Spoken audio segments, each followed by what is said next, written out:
अभी भी डर बना हुआ है, डर का माहौल मेरे अंदर बना हुआ है कि कहीं अगर शादी टूट जाए, अगर शादी टूट गया तो सबसे पहले तो माँ बाप भाई बहन सबका नज़र से तो हम गिर जाएंगे, पूरा ख़ानदान का नज़र से भी गिर जाएंगे।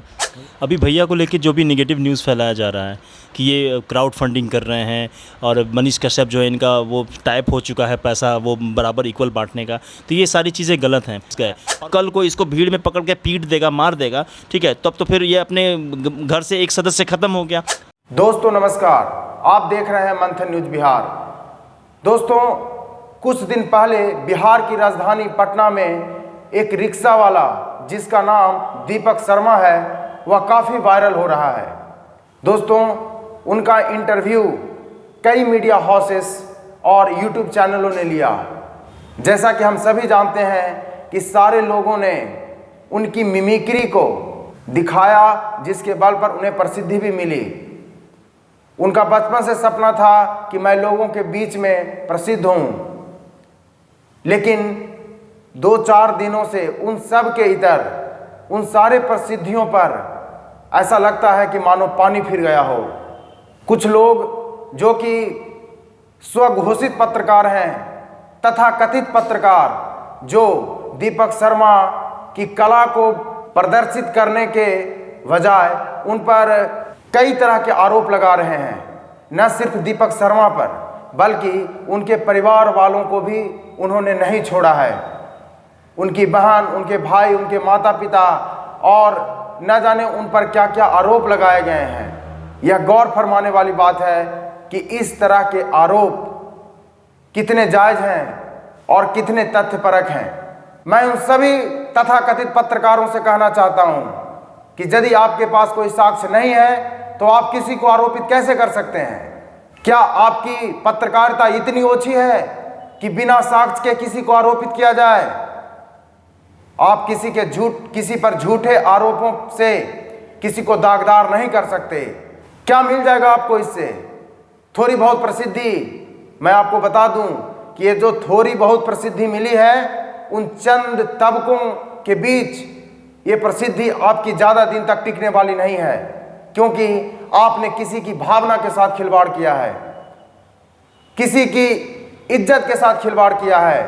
यह सुनकर बड़ी हैरानी होती है कि दीपक शर्मा जहां रहते हैं उनके घर के बाहर कई पत्रकार इकट्ठा होते हैं और कई तरह की गंदी गंदी बातें करते हैं, उन पर झूठे आरोप लगाते हैं, खुद से ही सवाल करते हैं, खुद से ही जवाब देते हैं। क्या इसी का नाम पत्रकारिता है? यही पत्रकारिता करने के लिए आप लोग आए हैं?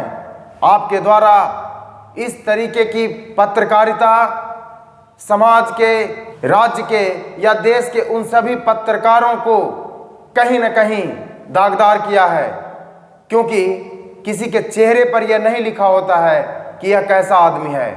वह किसी समाज के कुछ चंद लोगों के द्वारा किए गए कृत्यों से उसका आकलन करते हैं। मैं आपको बता दूं कि इस तरीके की पत्रकारिता कर आप बहुत आगे नहीं जा सकते, लोगों का ध्यान आकर्षित नहीं कर सकते। यदि आपके लगाए आरोपों के कारण उनके परिवार में कुछ गलत घटित हो जाता है, जैसा कि उन्होंने बताया है कि उनके माता पिता बीमार रहते हैं, दीपक शर्मा खुद व्यथित हैं इन आरोपों से कि मैं जीवन भर संघर्ष करता रहा, रिक्शा चलाता रहा, रिक्शा चलाकर मैंने अपने परिवार का पेट पाला, अपने भाइयों को पढ़ाया और अपने बहन की शादी करने वाला हूं। और इस तरह के आरोप उनको बेहद आघात पहुंचाए हैं।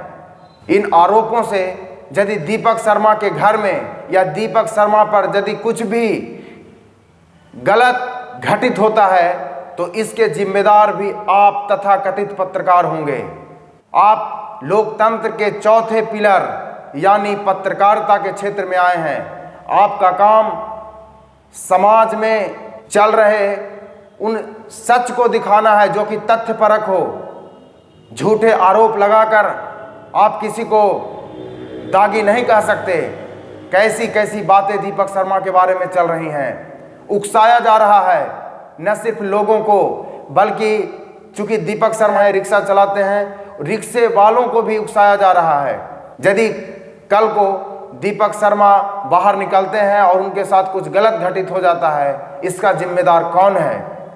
उनके घर में उनके माता पिता, भाई या बहन के बारे में कई तरीके की गलत बातें की गई हैं। यदि उनकी बहन कोई गलत स्टेप उठा ले तो उसका जिम्मेदार कौन है?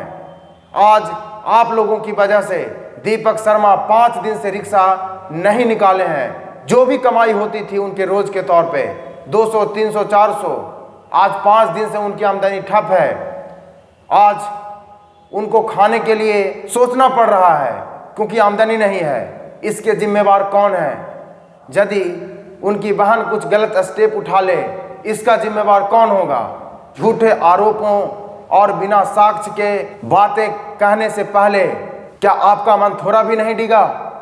आप झूठी प्रसिद्धि लेने के लिए इतना नीचे तक गिर सकते हैं? आपके ऐसे कृत्य पत्रकारिता को दागदार तो नहीं करते, लेकिन लोगों की नज़र में जो एक पत्रकार की इज्जत होती है उसको अवश्य धूमिल करते हैं।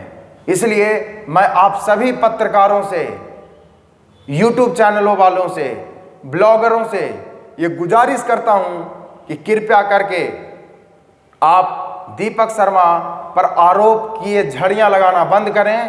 यदि आपको कुछ भी जानना है तो आप जाकर उनके साथ बातचीत कर उनके बारे में जानें। बिना साक्ष्य के कोई भी आरोप लगाना ये बिल्कुल गलत बात है। इसलिए मैं पुनः आपसे गुजारिश करता हूं कि आप ऐसा ना करें। यह किसी की जिंदगी का सवाल है, किसी की भावना का सवाल है, किसी की इज्जत का सवाल है। और मैं उन तमाम लोगों से यह अपील करना चाहता हूं कि जो लोग इन तथाकथित पत्रकारों या स्वघोषित पत्रकारों की बातों पर विश्वास कर रहे हैं या उनकी बातों में आ रहे हैं, वे कृपया कर इनकी बातों में ना आएं, सच को जानें और उसके साथ फैसला करें। ये पब्लिक है, सब जानती है। तो मैं ये उम्मीद करता हूं कि आप पब्लिक इन गलत आरोपों पर नहीं जाइएगा, न ही विश्वास कीजिएगा और न ही इसे सही करार दीजिएगा। सोचिएगा जरूर। उन तमाम पत्रकारों से यह कहना चाहता हूं, एक बार जरूर सोचिएगा। शायद आपकी भी अंतरात्मा से वो आवाज निकल कर आएगी कि आपने जो किया है वो बहुत गलत किया है। बहुत बहुत धन्यवाद।